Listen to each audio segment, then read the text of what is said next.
Đi ở nhau này. Nhà thế nó cha lo, cái cha gì rồi.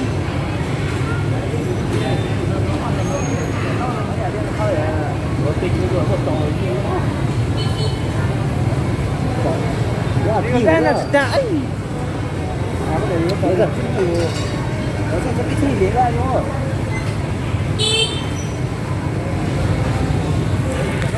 Cua cái cho anh chơi này.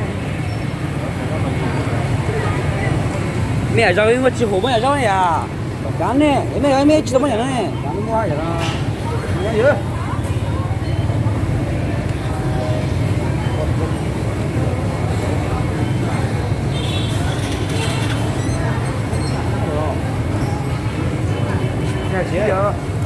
Lấy đủ 20.000 đấy. Lấy đủ luôn 2.000. Không có cân nữa nhỉ? Đi rồi. Đi rồi mới nhà đâu. Cái nhà. Nó giả nó mới nữa. Là cái cuốn nữa. Mấy bệnh rồi.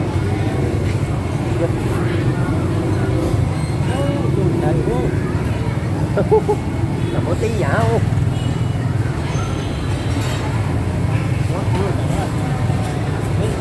Cho mấy thôi ra. Ô, quay về nó còn một cái mồm á.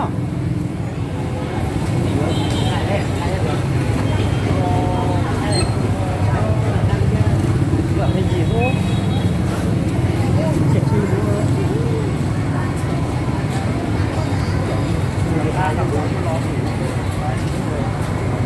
Là sẽ mình ta giống cái rồi. Đi chơi mấy cái gì nữa. Nó làm bùa.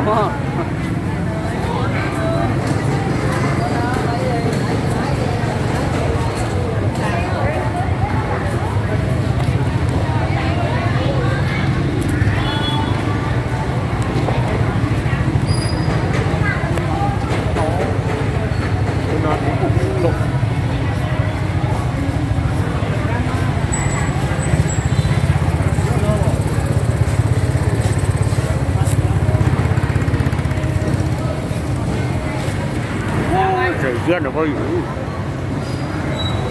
Wow.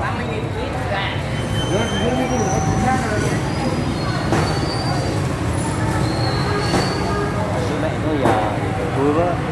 Quê mà.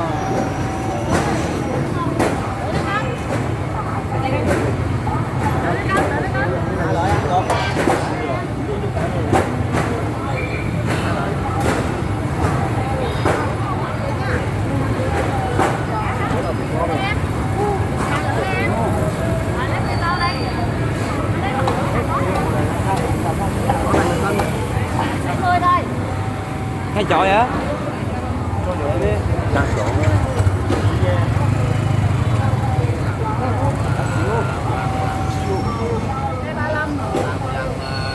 Là 175.000.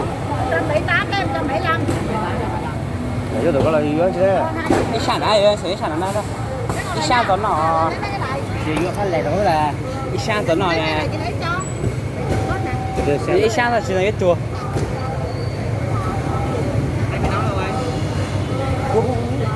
Em một cái Cái này nó đi. Cái nữa 75 rồi. 101 cái em, 101 nha. Cái này nha. Thế này nữa trên này rồi.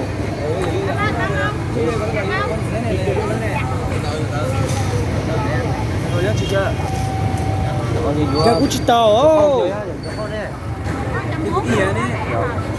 Không phải gặp ông mà. sao? 101 rồi lấy 100 Đi về. 175 cái con Cái này. gì cái chỗ thế màอยู่. Thấy luôn đi. Rồi chặt nha. Chà nhỏ nha.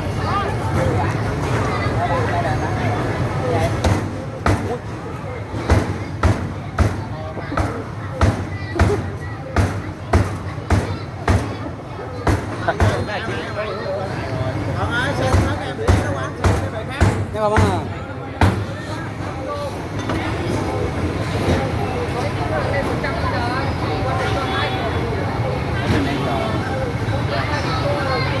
Nhà nó mới cái chạy mua.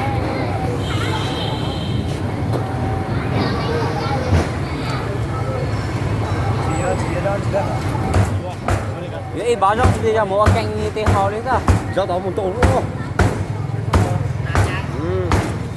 ra mua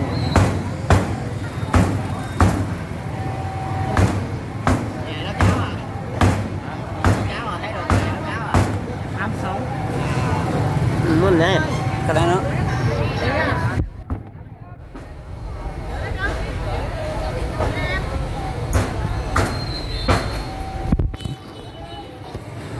Bây giờ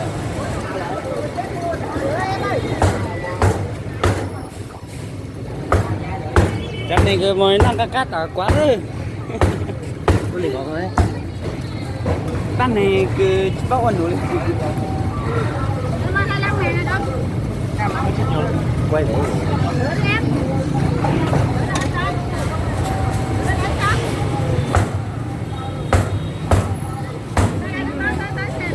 quấn không á. cái nào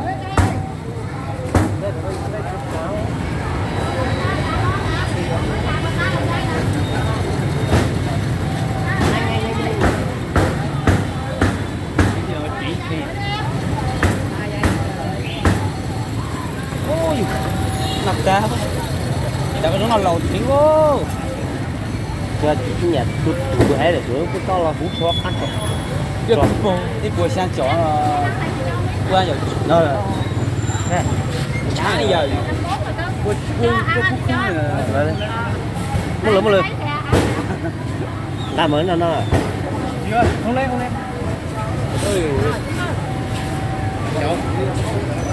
chuột thì gió không chỉ phát nói luôn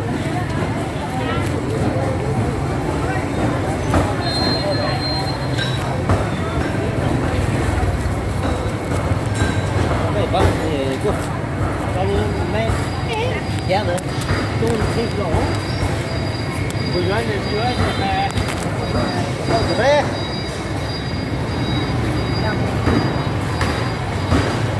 ô cái gà cũng to ô chuẩn bị ta sẽ nói dụ nhận là vợ chung của chồng đó từ từ bước thôi luôn hả người ngán mình xem ra là có xe này 20.000 giờ thì chỉ vậy câu là quá nem ăn chám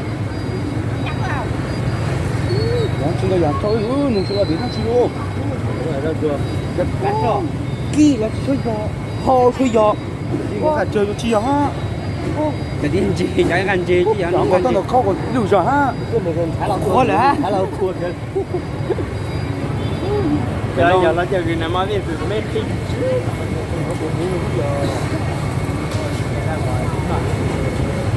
còn nó đúng ra cái nó mà cái hú bắp pha hai đó ăn là hú ở ra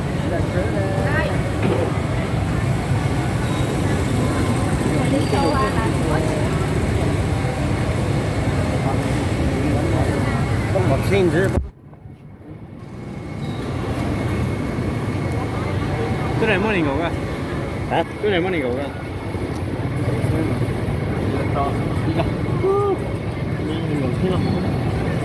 nó ta nó giờ một lắm mà